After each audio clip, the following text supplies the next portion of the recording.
Okay,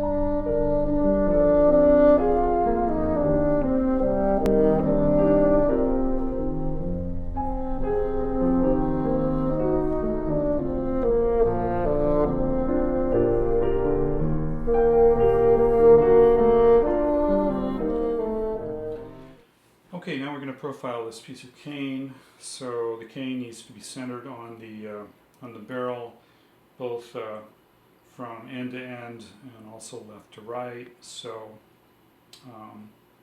just eyeballing it like this helps me get it set up like that. And it's important to make sure there's no cane shavings sitting on top of these bars, because that'll raise your cane barrel and make your profile thinner actually. So while you're profiling, just pay attention when you flip it that nothing gets in there.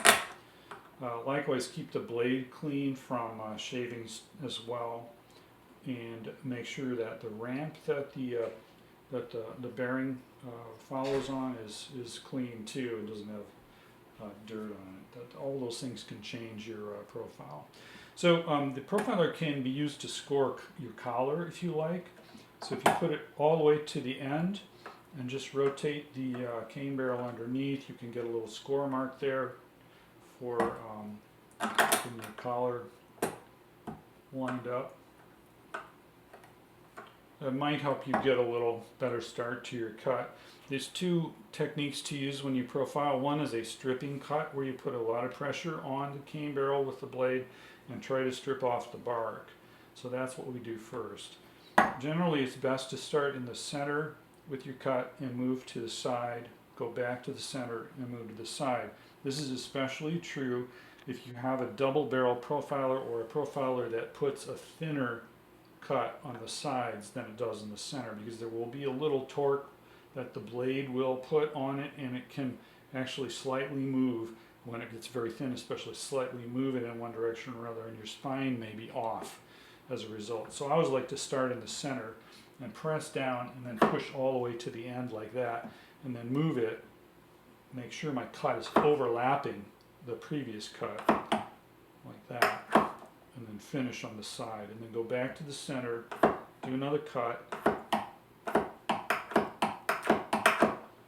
like that. And I missed a spot there, so I'm going to be sure to get that there, and then flip it over.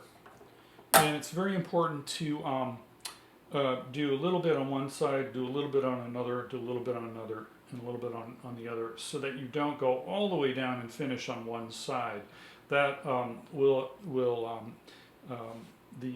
gradual profiling will result in a more accurate profile.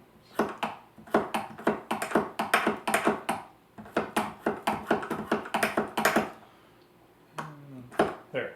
So now the bark is off, and if you do any stripping like this, be very careful that you don't pull the strip all the way into the other side of the blade.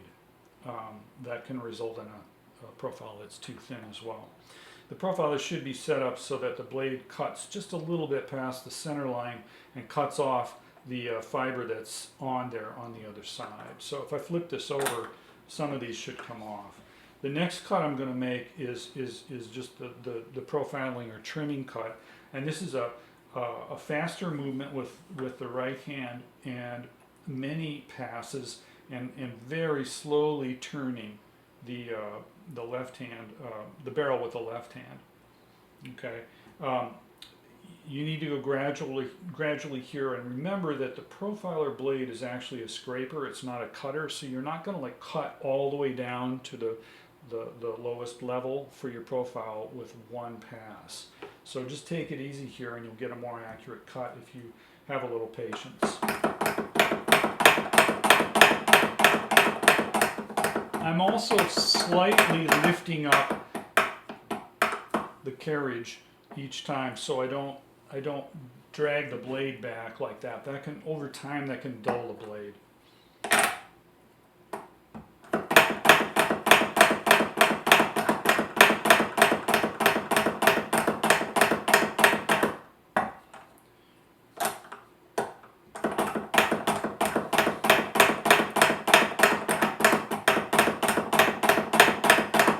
trying to let the weight of the arm do most of the work. I'm not pressing down too hard. The strips that I've set my cut to are about maybe 7 or 8 thousandths of an inch. So I'm not taking off hefty amounts of cane here. So you don't need a lot of pressure at this point.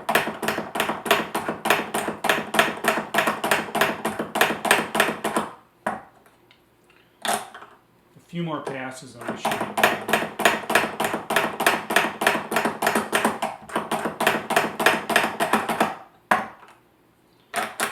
Always remove cane from the blade area before starting.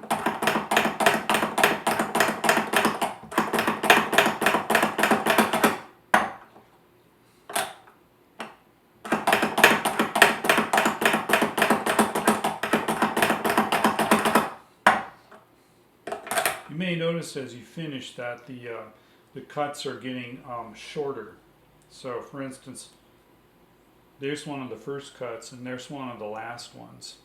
That's because there's a little taper put into this ramp right here. So there's a long cut here and then a shorter one that goes down. So we're starting to get a little quasi tip on it. Almost nothing coming off, so I'm almost done. One more maybe.